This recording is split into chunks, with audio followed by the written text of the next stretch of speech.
Welcome back with Joe and Micah for another week of setter. I don't want to say knowledge, but I'll say experience because people can be their own judge if they think it's knowledge. But again, we have our new segment name.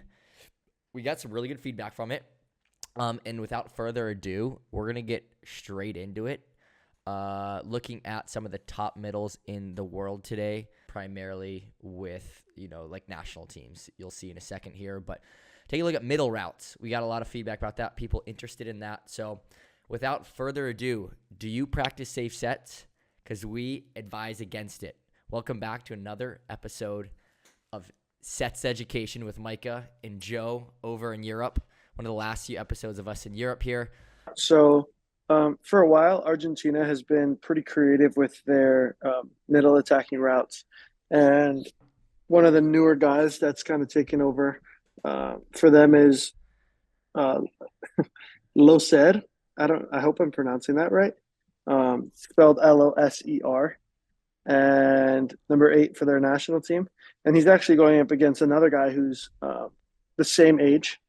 They're both our age, I believe. They're both in our class and have been dominating for a while. And they're both similar athletes, both incredible blockers that are a little undersized and also incredible attackers that use movement and speed on the ball at times to make up for their height. And that guy is the Polish middle blocker, Kochanowski. I'd be interested, Micah, before we jump in here, is to pull the video. Micah and I are both at World Championships in Argentina. Back in 20... Who knows, man? 2014? 14? No. Something like that. 2014, I bet. We played Loser. We beat Argentina 3-0 in Argentina. But we played against all these guys back. It'd be fun to pull a video up, checking out where everybody's That would at be now. sweet. That would be sick. But without further ado, let's get the video rolling. All right, so we'll check this guy out here. This is a pretty traditional route from Loser, coming in and jumping up, front one, 2 front ones, or with a little space. And then you can see there that he's jumping away from the ball here. You can replay that one. What's the name of that route, Micah? I don't know what they're calling it, but What a lot of times we call it push or chi, and guys run it different ways. Some guys will run it with a lean back where they're coming in and jumping away. Some guys will run it just a space away. A lot of times the space away are guys that might not be as agile, I guess you could say, and with the ability to change direction and jump laterally, and then guys that are able to kind of spring around are kind of moving around. Now, this guy is one of the best at jumping away, and I think it opens up a lot of angles for him, and it helps him play against bigger blockers. Like if you're undersized middle out there and you're playing against a really big block and you're just allowing them to just stand in front of you and just read and react and put their hands up in place and touch a lot of balls, then you're at a disadvantage. So try and watch some of these guys. Like we said, Loser from Argentina national team, Kochanowski from the Polish national team, Simone, who's dominated in Italy for a very, very long time. And then also you can watch the USA team, especially around the years 2019. Jeff Jendrick and all the middles are running some interesting routes. And Micah, I think how Loser runs that chi or that push, for me as a setter, kind of from a setter's point of view, that how he runs it is the easiest to set. Whenever they do just a fixed space separating it, it's you have a small window you have to fit it in, but you have to push it. But this he's able to pick it off at a different place. He can let it fall a little bit if you push a little bit too much, or like you said, he's just probably a little more agile than and good at adjusting on that. But setting this ball for me when he's fading away like this, he's really good at adjusting to the ball. So this one you can see that he jumps almost on top of the middle here, which is on top of the head or on top of the setter, trying to open up his wrist away. From this spot right here, he either jumps away Yeah. out, or he'll jump at. So it's typically for a middle, even if they're committing, It makes it tough, and Yeah. that's just a call from the setter usually before the Yeah. play. You can see that setter just plays it right straight up there. Yeah. That's another example of how creativity actually allows you to score easier without things going perfectly. Like playing with speed and then playing with these types of routes. Like the ball doesn't need to be like the perfect height for him to then spike over, or like he can just kind of drift away and throw it into open space, which is kind of where the game is going. A lot of movement, a lot of speed, a lot of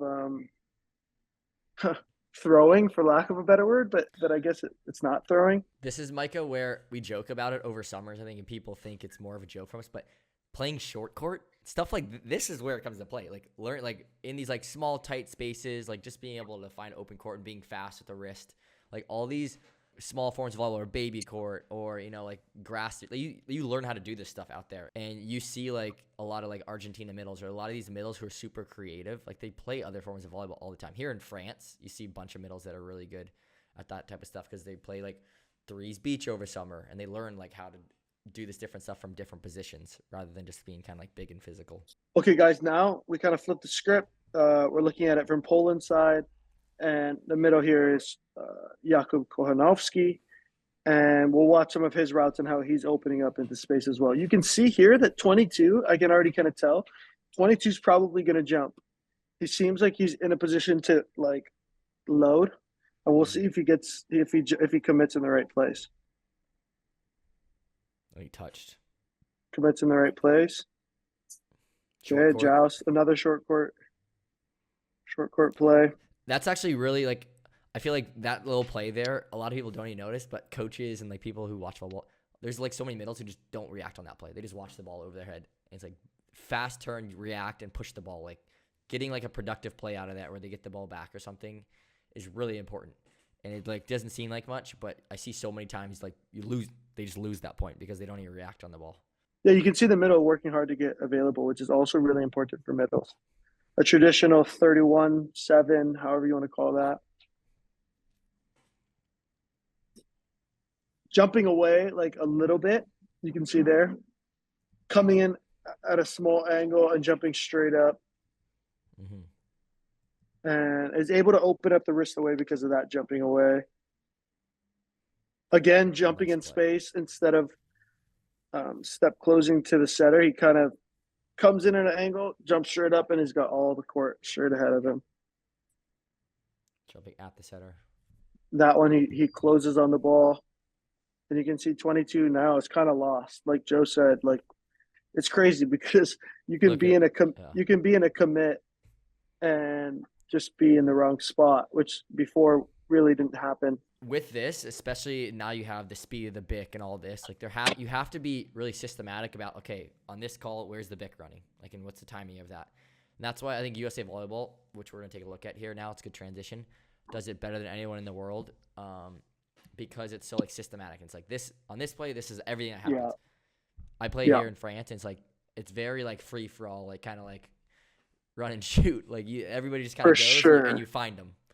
And there's no like For real system sure. on that. But with this many routes and like how complex it is, you need to have a system. Like, all right, boom, this is where everybody's going. This is like on all the gaps. This is how we kind of attack it. So, all right, Right. we'll move on to USA Volleyball here. All right, guys. So, like Joe said, this will be a little easier to explain the system behind it because we've both been involved and kind of like understanding it. The first thing is that with the pop and float, which we call the jumping away and the jumping towards, the first thing, like you said, is it's tandem with the back row player. And so if you're jumping in a pop, you're jumping 6 feet away traditionally and jumping up, and the back row hitter will be jumping on the setter at a faster tempo. And then vice versa, if you're jumping from 6 feet away towards the setter, then the BIC will then go over the top of that and be a more traditional BIC. The other thing that we have as a system is like we've talked about before with Joe is like spots, where if you get pushed really far into 2 or 4, the middle will, especially 2, will go to a spot between the 2 blockers on the court that we have all agreed on is the spot, and then we will just shoot the ball there, no matter the distance away from us. It could be really far, it could be really close. If he yells spot, he's going into the spot that we've agreed on as a team. And the back row player will go to the middle of the court and call middle. And that should be the spacing of it. Really quick, we're here. We'll watch Jeff Jendrick. And yeah, we'll see. Traditional front one. Jeff does a good job here cutting it, going back, especially when you're coming from around and the setter's moving forward. It's so difficult to be available and get around. So just audible your route and go behind. I think one thing Jeff did a nice job here too is also a setter. Setters, how I try to do it is in this situation, make sure you're pushing it to the right shoulder, get it over. But Jeff also lets the ball get across the right shoulder. There's middles sometimes, they don't let the ball cross and they just try to pick it off. And then you're dealing with like sliver of space on the sideline there. Or be a little patient, let the ball fly, and then you can kind of like choose where you want to go with it there. But it looks like he waited a little bit to get it onto his right shoulder, and then like that is a small thing, but makes a difference to open up. That seemed like almost like a push, but decided that weird. That was strange. Yeah. Next. Again, back one. I probably believe that this was supposed to be a route in front, and because of the pass, he changed it. That's more. This is like a pop. This is like the pop we're talking about. But just comes to the place where the 31 or the 7, whatever you call it, or 3, traditionally is, and the distance gets shorter. Again, like a pop distance. So you can see how much the routes are kind of changing and how difficult it can be to play against. Again, a little like spot. Yeah. What were you saying, Joe? No, I was going to say that looked like a spot there where Micah went back. Oh, overpass. Easiest kill of the back row setter. Is there another middle on the court? Maybe Holt? Stall? Stall, yeah, let's do it. Jumping front one or a float. Sometimes it's difficult to tell what they are. Another front one. Being available in transition is just so important for me for a middle. Traditional 31, 3, or 7. Different names for it. Another front one or float, another front one.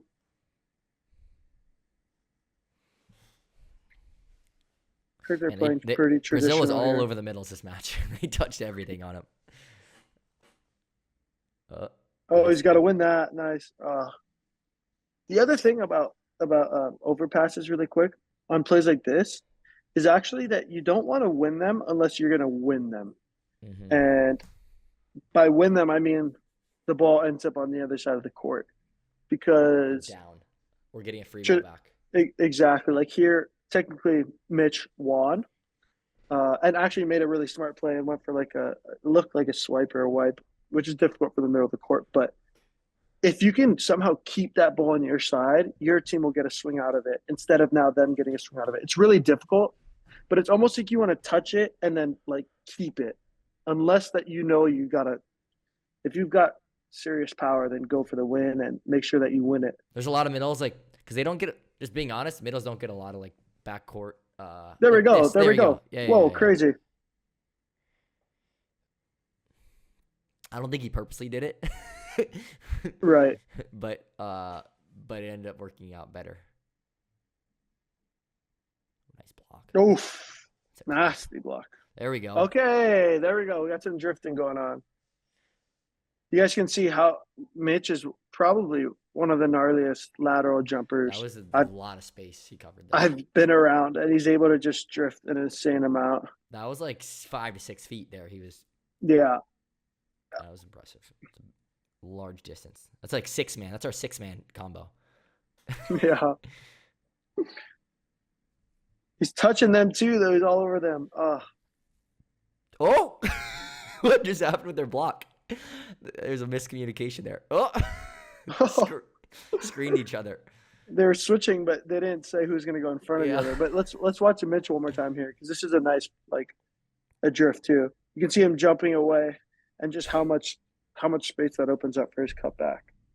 Those are middle routes, guys. I think that it's been one of the coolest innovations in our sport and in our game Mm-hmm. in the past five, however long, 10 years. I believe. Gosh, I just don't want to be wrong about some of these things, but I believe Velasco was doing it with Iran and Argentina a while ago, but it's really like, and maybe they've been doing it forever, so we're just late to the party. But I think that it's a really important part of an offense now, and maybe it's always been. Yeah. And it's also just so difficult for a middle to one to even have to pluck pin to pin, and then worry about this guy running all kinds of crazy routes. It's just you can get lost in the sauce. So it puts a lot of Mm-hmm. stress on middles. It puts a lot of stress on help blockers, and yeah, go home and tinker with it. As a setter, from a setter's side of it, it's like, okay, yeah, you want to get creative and stuff, but also in the big moments, it's like do what you're best at.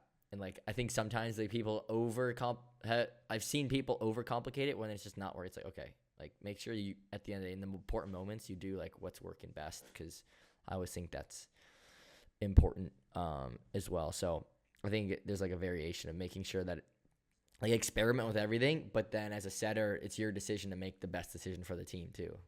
And it's a fine line, like we talk about all the time. Yeah, do it So if it's helping yeah, the team be more successful. there might be some middles that literally can't run this route, and it's Yeah, like, okay, it doesn't make sense to force them to do it if it's just like they can't score.